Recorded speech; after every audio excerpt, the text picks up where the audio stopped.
Conviction Shashi ಇದು conviction ಅಲ್ರಿ.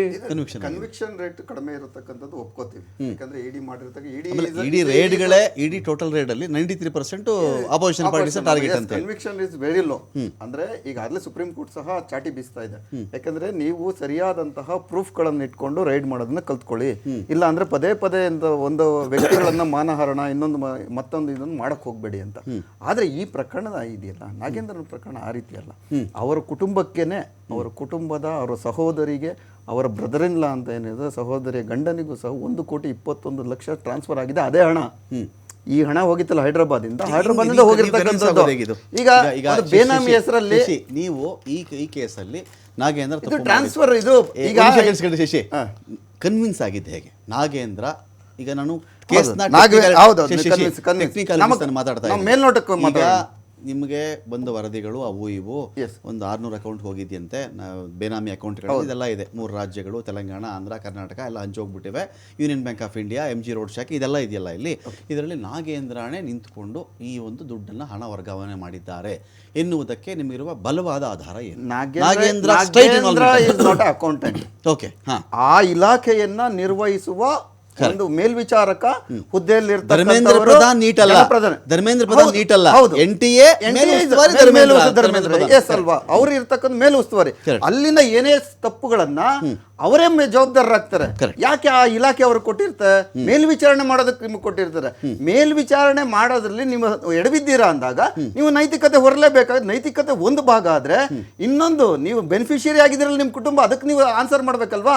1,21,00,000 ನಿಮ್ ಬೆನಿಫಿಷಿಯರಿ ಆಫ್ ಯುವರ್ ಫ್ಯಾಮಿಲಿ, ನೀವು ಆನ್ಸರ್ ಮಾಡಬೇಕು. ಯಾಕೆ ಇದು ನನ್ನ ಫ್ಯಾಮಿಲಿಗೆ ಬಂದಿದೆ, ಹೆಂಗ್ ಬಂತು, ಇದೇ ಅಮೌಂಟ್ ಇಲ್ಲಿಂದ ರೂಟ್ ಆಗಿ ಬಂತು. ಯಾಕೆ ಅಂದ್ರೆ ಇಲ್ಲಿ ಪ್ರತಿಯೊಂದು ಹಣ ಉಂಟು ಎಲ್ಲ RTGS ಮುಖಾಂತರ ಆಗಿದೆ. RTGS ಮುಖಾಂತರನೇ ಆಗಿರತಕ್ಕಂತ ಇರೋದ್ರಿಂದ ಪ್ರತಿಯೊಂದು ಉಲ್ಲೇಖ ಆಗಿದೆ. ಈ ರೀತಿ ಈ ಅಕೌಂಟ್ಗೆ ಇಂತಹವರ ಅಕೌಂಟ್ ಹೋಗಿದೆ, ಇಂತಹವರ ಅಕೌಂಟ್ ಇಂದ ಇಂಥ ಡ್ರಾ ಆಗಿದೆ. ಒಂದೇ ದಿನದಲ್ಲಿ ನೀವು ಡ್ರಾ ಕಳಿಸಿದಂತ ಅಮೌಂಟ್ ಇಮಿಡಿಯೇಟ್ ಡ್ರಾ ಮಾಡ್ತಾರೆ.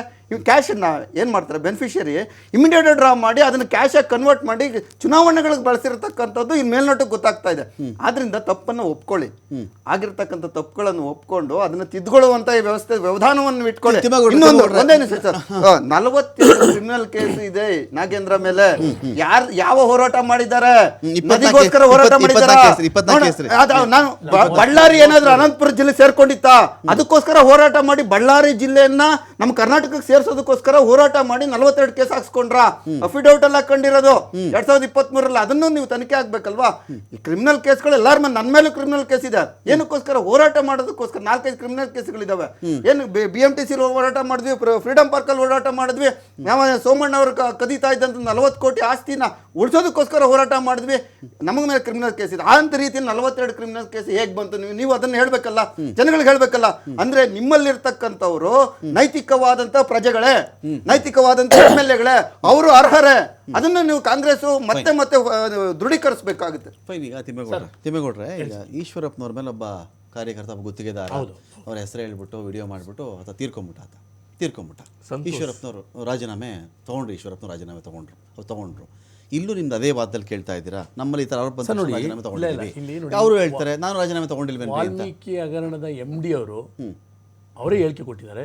ನಾನು ಸನ್ಮಾನ್ಯ ನಾಗೇಂದ್ರ ಅವರ ಸೂಚನೆ ಮೇರೆಗೆ ಹಣವನ್ನು ವರ್ಗಾವಣೆ ಮಾಡಿದೆ ಅಂತ ಹೇಳಿದ್ದಾರೆ. ಅವರು MD ಹೇಳಿರ್ತಕ್ಕಂಥದ್ದು, ಬೇರೆ ಸಾಮಾನ್ಯರಲ್ಲ, MD ಹೇಳಿರ್ತಕ್ಕಂಥದ್ದು.